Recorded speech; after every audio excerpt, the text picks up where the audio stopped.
Now, on 105.9 FM and streaming worldwide on the WMAL app, O'Connor and Company.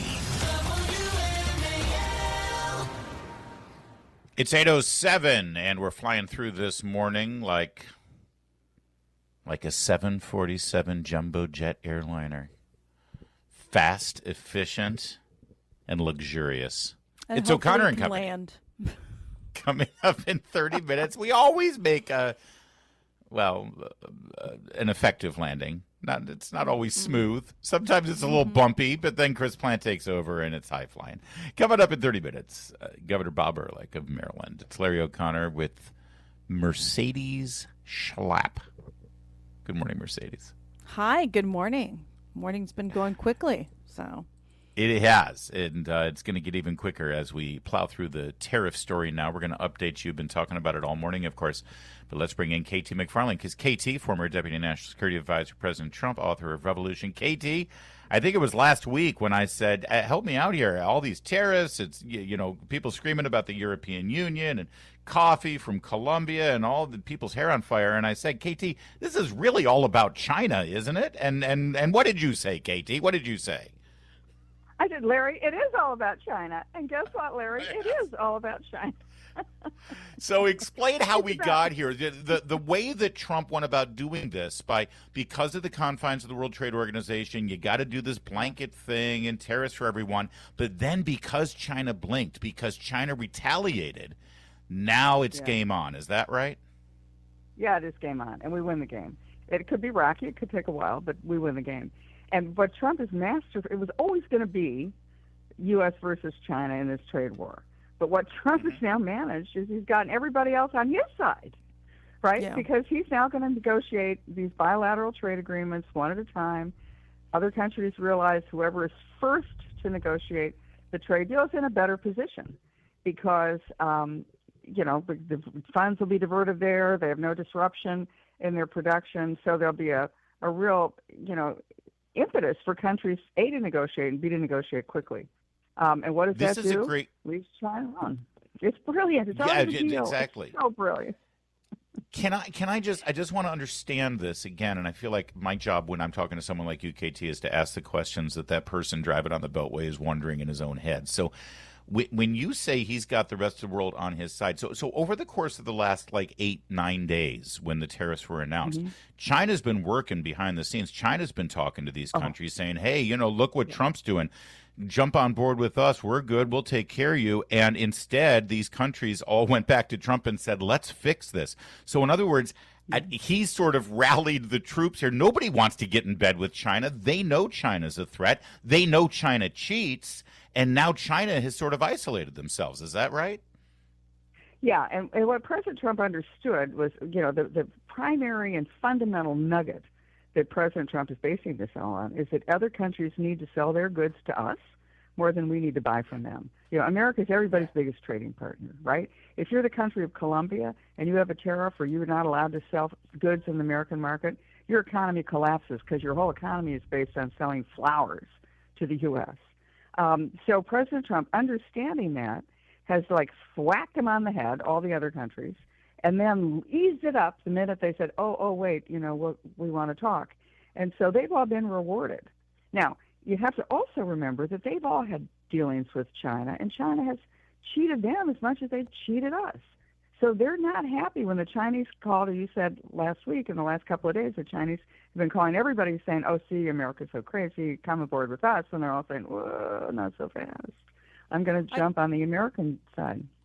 I got to ask you, KT, China did say they were going to put 84% tariffs against the U.S., that's now in effect. I have to ask you, though, because the President Trump has had a good relationship with President Xi in China. Do you think that there will be resolution into the future in terms of how these tariffs play out, specifically with China, where we can find a little more of common ground with them? It depends. I think the ball is in China's court. We're now tariffing each other out of, to the extreme.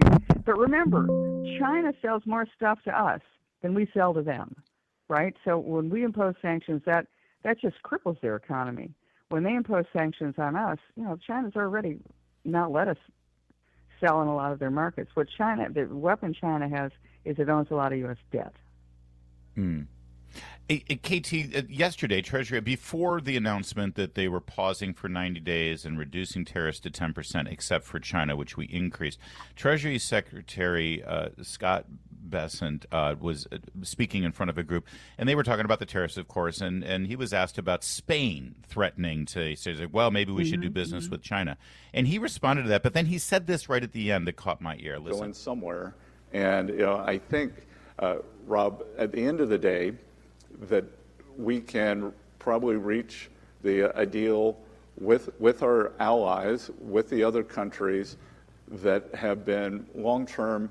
They've been good military allies, not perfect economic allies. That right there, when he said they've been good military allies, he's sending a message there saying, guys, let's not forget that you rely on us for your security, right? I mean, that's a big part of this story, too, that we become the security force in this country, keeping all of these trade lines free and open. And am I overreading the fact that he laid that out there to just remind everybody how critical they need us for that?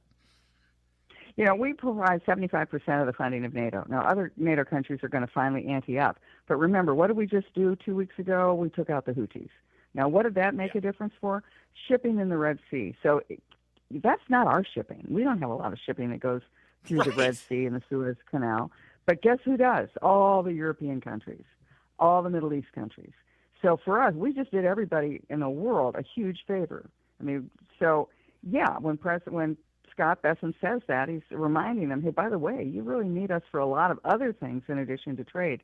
But listen to what Bessent says. He's been on television a lot, giving interviews, and he's the guy, he's probably in the entire United States, probably even in the world, one of the top people who understands global markets and risk and arbitrage, all these things. And he is one of the people, and we're so lucky to have him in that job because he is really driving a lot of this. And now he has now been tapped as the guy who's going to do all the bilateral negotiations. And, think of where the world is going to be next week when we talk if the United States has an indication that we're going to have a trade agreement that's, almost finished or in the works with Japan or Great Britain or, name your country. It's all of a sudden the tide will start turning and everybody will say, yikes, America is doing these deals. This is not arbitrary back and forth. Let's make sure we do our deal, too, because we want to have a good relationship. So at the end of the day, China could be isolated, but China has weapons against us, and that is our great vulnerability, is that, that $2 trillion a year that the Democrats and the Republicans have forced us to spend beyond our budget. So that $2 trillion a year, somebody's lent us that $2 trillion, and China is one of the big debt holders of, United States debt. And what you saw yesterday was all of a sudden it looked like that somebody was selling off debt. That borrowing, that loan, those loans that, and we maybe was it China who was either doing it to screw us or doing it because they were so screwed they needed to. So look, this is not over. This is going to be every day. There's going to be a new headache story, and every day it'll be like the headlines today. What were they? Trump, genius or fool? Was this deliberate or was did he get played? So I think in this case, always count on President Trump. Unlike every other leader in the world, he understands business, he understands global finance, and the people he has advising him are the best in the world. When we formed this reconstituted morning show on WMAL 4 years ago and called it O'Connor and Company, we wanted it to be smart. We wanted it to be effective and impactful. We wanted it to be entertaining and not reactionary. And Katie McFarland, your voice goes a long way in making that happen, and the way you've been able to educate all of us here every morning about what's really going on here and how China's the target, and we're just getting started. It's been so valuable, so we appreciate it. We value you as part of what we do every morning. Oh, gosh, I'm blushing if you could only see. Well, anyway, for all of us, including the United States, just stay the course. We're going to get there, and it's going to be really good. Everybody chill out and stop listening to people who are screaming and pounding the table and just trying to get you riled up. That's no way to start your day. It is 8:16. Let's get to Jamie Whitten. She's in WMAL, making sense of the news. Live from the Home Paramount Pest Control Studios. Home Paramount, the leader in pest control since 1939. It's been less than 100 days since Representative Brandon Gill of Texas was sworn in. He first assumed office in this Congress. He's a freshman, and already he's made an impact. This guy, 31 years old. He's married to Dinesh D'Souza's daughter, by the way. And he was the one who questioned the CEO of NPR the other day, and sort of brought all of her old tweets up and reminded her, she was like, "Oh, I don't think I ever said that." "Oh, yeah, you did. Here, you tweeted it right here." "Oh, I never read that book." "Oh, really? Because you tweeted that you read the book," all that stuff. Well, yesterday he had another great day at a hearing, and I want you to hear it. This is specifically speaking to a retired major from the Maryland State Police and the Baltimore Police Department, talking about sanctuary policies. Let's start with cut 20. To begin with Major Franklin, thank you for being here. Do you know what percentage of illegal aliens reside in sanctuary cities, roughly? No, I don't. It's about 56%, rough numbers. And is it your testimony, and I've got your written testimony here, that local law enforcement should not dedicate time and resources towards information sharing and detainer requirements? It's about, generally speaking, yes, it's about the context. It's about the context. I'll take that. Specific circumstances, yeah. So there's some criminal illegal aliens they should I think release. it's more about having good policies on how and when the communication will occur. Okay, we'll come back to that. Let me ask you, do sanctuary city policies and mass illegal immigration help American citizens enter the labor force? Yes or no? I don't know. That's not my area of expertise. Okay, you don't know. Do sanctuary cities and mass illegal immigration help lower housing costs? Yes or no? You don't know? My area. Yep. Do they help reduce the strain on public services or public benefits? You don't know? Okay. Do you think that illegal aliens, you're saying that they should have safe harbor essentially in our cities? Should they have free access to medical care? They should have access to medical care. Should they have taxpayer subsidized access to medical care? Depends upon the circumstances, I guess. I don't know. What about taxpayer subsidized education? It's not my area of expertise. Okay, public housing? Not my area. You don't know? Yeah, I don't know. Not my area. So he's setting him up here. It's like, okay, well, he keeps saying, well, that's not my area. I'm just here to talk about public safety. Okay, so let's turn to public safety, and Congressman Gill goes in for the kill shot. Here, listen. You're inviting them to come into our cities, but you don't have a position on what should happen to them then, other than that illegal aliens should I'm not be inviting detained. anyone. Well, you essentially are, actually. Would you describe Baltimore as a safe city? What's your definition of safe? I'm asking you, is Baltimore a safe city? Is it the kind of city that you would want to raise a family and maybe go jogging in without having to be worried about being murdered or raped? I grew up in Baltimore. My family is in Baltimore. My mother still lives in the same house in West Baltimore. Is it a safe city? 60+ years, so the answer is definitely yes. You think Baltimore is a safe city? Of course it is. Okay. Do you know what the homicide rate is in Baltimore? Exactly, no. It's about 35 per 100,000. Do you know what the homicide rate is in the rest of the United States? No, I don't. I can tell you that the homicide rate in Baltimore is about 5 times the national average. Do you know how Baltimore's robbery rate compares to the rest of the United States? At the moment, no, I don't. You don't? It's about 8.4 times the national average. Do you know how Baltimore's assault rate compares to the national average? No, I don't. It's about 3.4 times higher. Does that sound like a safe city to you? Safe to me and my family members. So that's safe to you? 5 times higher than the national average for homicides? That's a safe city?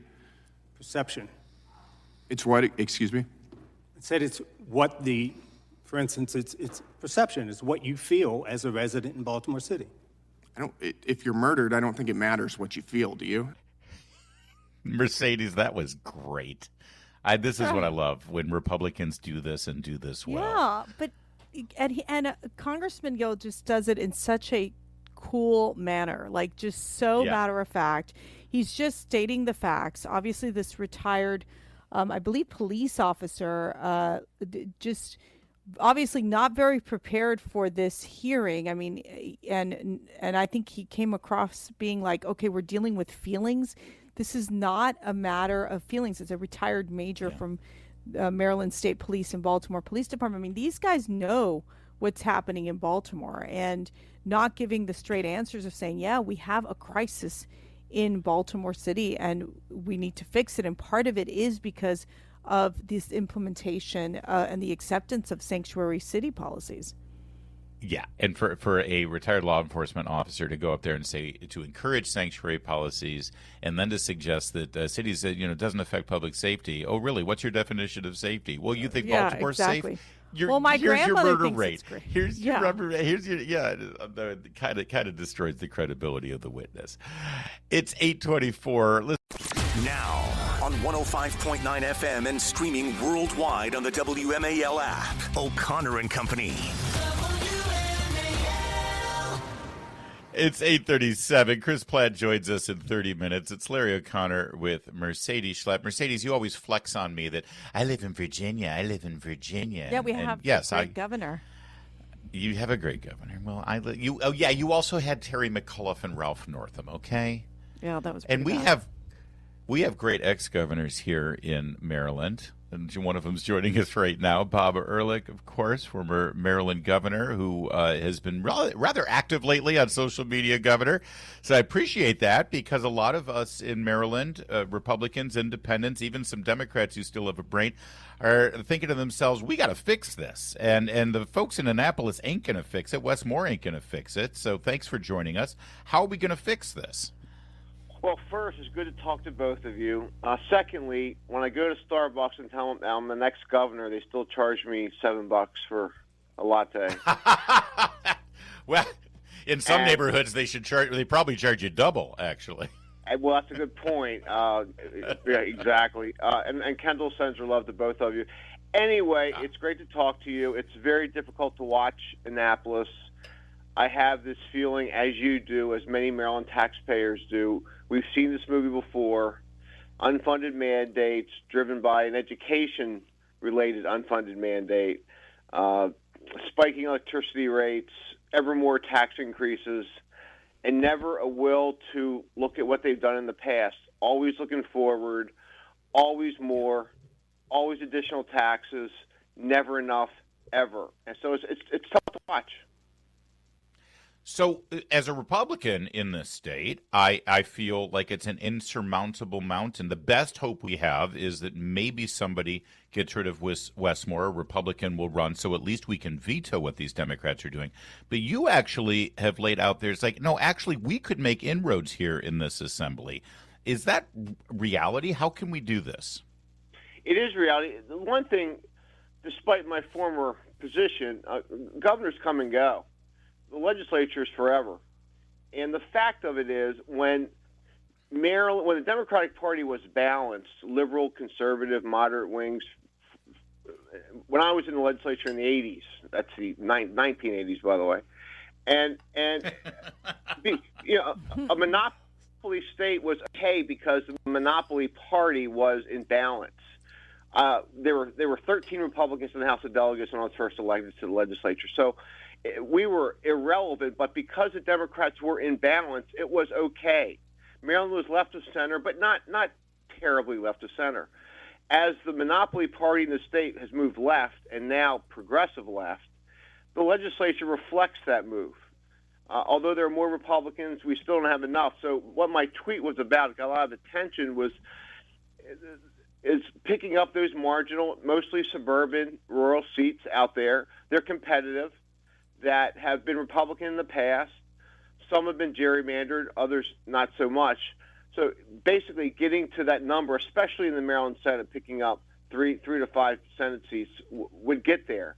That's a much more logical plan. It's a long-term plan. It's not an easy plan. You need quality candidates. You need the cash. Well, you're certainly going to have the issues to run on. Yeah, need the cash, especially when we've seen not a lot of investment going into Maryland, because I think they somewhat have given it up to the left and the Democrats. But speaking of which, Governor Wes Moore, it sounds to me like he says he's running for governor. He says he's not running for president. But obviously, the Democrats really believe like he's an up and comer in the party, and they are so rudderless. They don't really have and leaderless at this point. Do you think Wes Moore will change his mind and decide, yes, I'm going to run for president? And with that being said, do you think Governor Larry Hogan will jump back into running for governor in Maryland again? Mercedes, I have no idea. Governor would certainly be in that small group of Democrats who are being looked at and vetted, no doubt about that. But and as far as Governor Hogan, I'm not sure. I have not talked to him about this. But again, and that's important. Look, the governorship's huge. We know that. But again, when you have as many entrenched Democrats as you have, when you have this movement hard left, especially in the Maryland House of Delegates, the Senate's somewhat more moderate, but the fact of it is the House of Delegates is now way out there. It's California-like, if you will. Very, very hard left, and some of these Democrats, and look, many of these Democrats have come from safe seats. You can't do anything about it, just the way it is.